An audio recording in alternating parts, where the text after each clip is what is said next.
How to approach the entities. Hello, I'm John Clark Smith. I created the entities and the piano miniatures that are reflections on the entities. I'd like to offer a few words on how to approach the entities.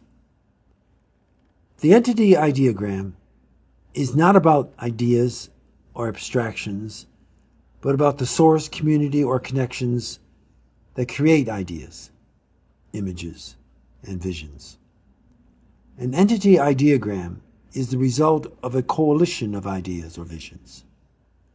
Ideograms are much more complex projections than pictographs, which in their simplest forms can be seen in some Chinese characters, where the character heart, xin, looks like a heart, and the character door, mun, looks like a door. The ideograms of the entities are not pictures of objects or physical things or even abstractions. They reflect the source of ideas or connections, so that when we contemplate them, our minds are triggered in their own way.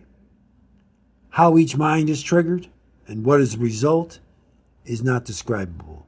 So we can't say that this or that entity or section of an entity means or will mean this or that. Meaning is for absolute situations, such as every square has a right angle. Every square will have a right angle, regardless of who sees it or how many times we see it. But the entities can trigger different results each time we view the entity.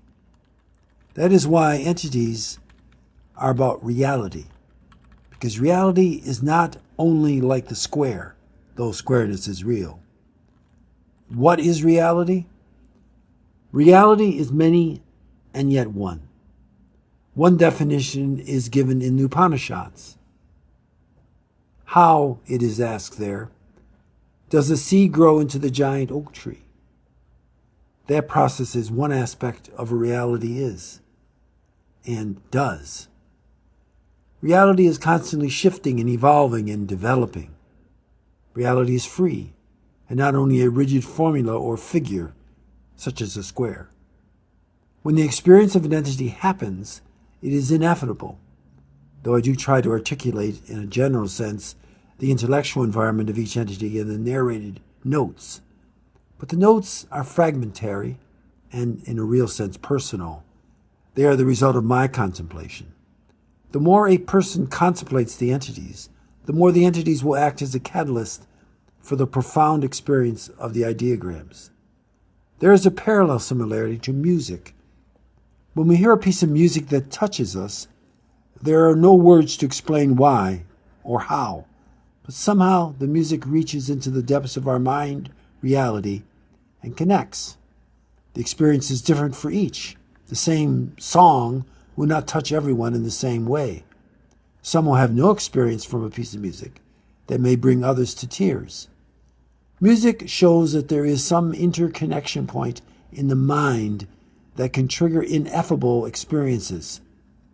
The entities are similar, but the experience is much more expansive and mystical.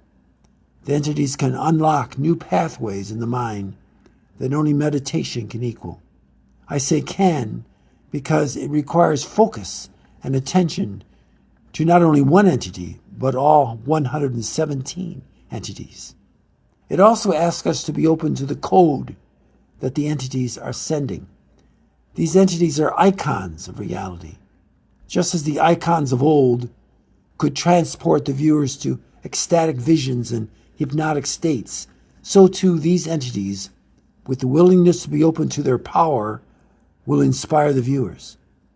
The piano miniatures can help, especially if we listen to them repeatedly.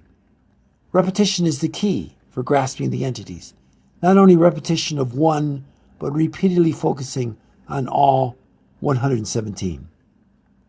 I hope that these words have been helpful, and thank you for contemplating the entities and listening to the piano miniatures.